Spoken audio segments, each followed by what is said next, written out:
Salut ami Mobber, donc ici j'en profite pour faire une petite vidéo.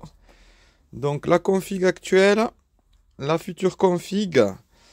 Donc ici on a le T5 Ersal avec une culasse type Transval. Alors avec ses avantages et ses inconvénients.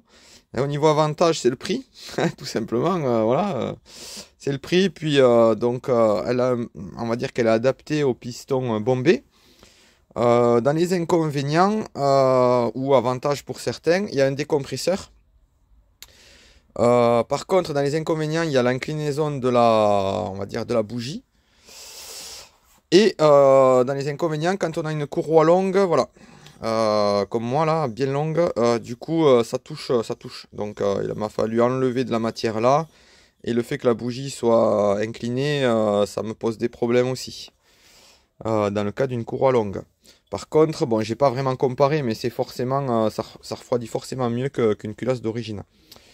Ici, vous avez la culasse Boost. Honnêtement, je ne l'ai pas encore essayé. Sur son cylindre d'origine préparé, là actuellement, il y a du 120-180 avec une cale d'en base.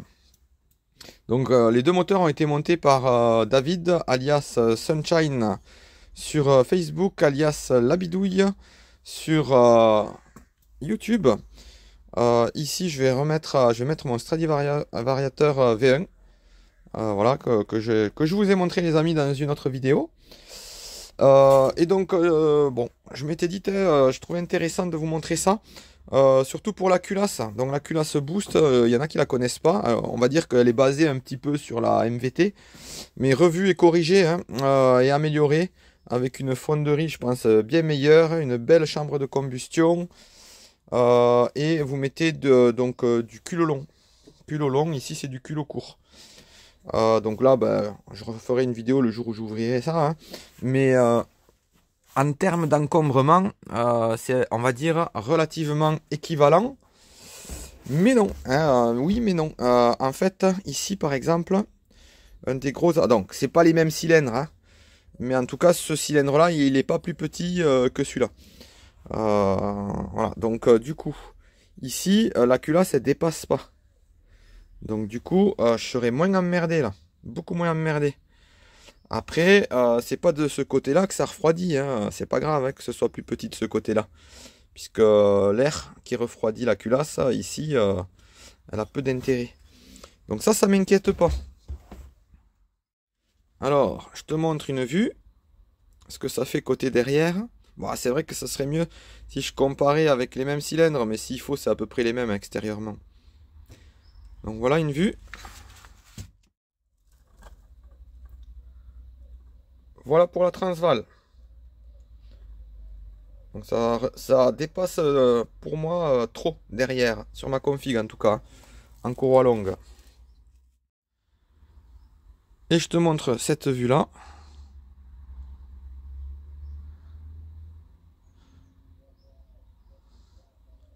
Donc elle est imposante, hein. C'est pour ça qu'elle est censée refroidir bien mieux qu'une culasse d'origine.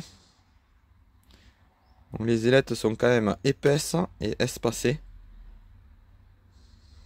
Bon là il y a plusieurs écoles.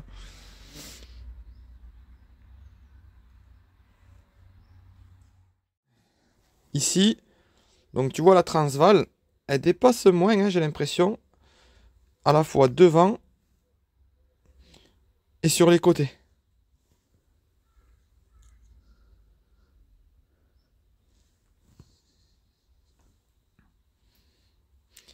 Je suis en train de me dire que c'est pas très normal d'avoir ce caca, cette huile là au niveau du joint de culasse. Je me demande d'ailleurs si ça viendrait pas du décompresseur. Bon, je laisse la séquence parce que justement, c'est un des avantages de la culasse Boost, il n'y a pas de décompresseur. Mais bon, j'ai resserré plusieurs fois la culasse. Je pense, bon, je sais pas.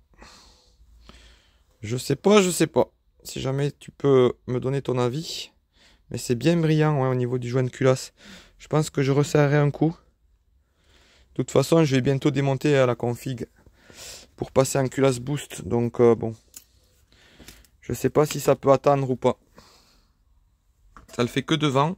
C'est peut-être une petite fuite au niveau des compresseurs. Je verrai avec du nettoyant frein si ça a l'air de fuir. Bon voilà, pour la petite vidéo. Alors Greg, bon je sais que tu regardes pas trop Monsieur Boost, là je sais que tu regardes pas trop mes vidéos, mais là, vu que ça va parler de ta culasse, peut-être que tu tomberas dessus. Je sais que ça te rend malade de voir cette culasse transval, hein, mais t'inquiète pas, tu sais, moi je prends mon temps, mais je fais toujours ce que j'ai prévu de faire. Hein, bientôt, donc je vais essayer comme promis à David cette config, et après je pense que je vais inverser les culasses. Comme ça cette config elle va passer à peu près en 110-170 au niveau des diags, ce qui me suffit. Et là, donc, je passerai en 130-180, ce que j'avais envie d'essayer. Voilà. Peut-être que ça permettra de mieux voir la différence entre ces deux culasses, qui, je pense, refroidissent toutes les deux mieux que de l'origine. Mais on va dire que c'est pas réellement comparable. D'ailleurs, le prix non plus. Mais la qualité, ça se paye, les amis. Allez, à bientôt.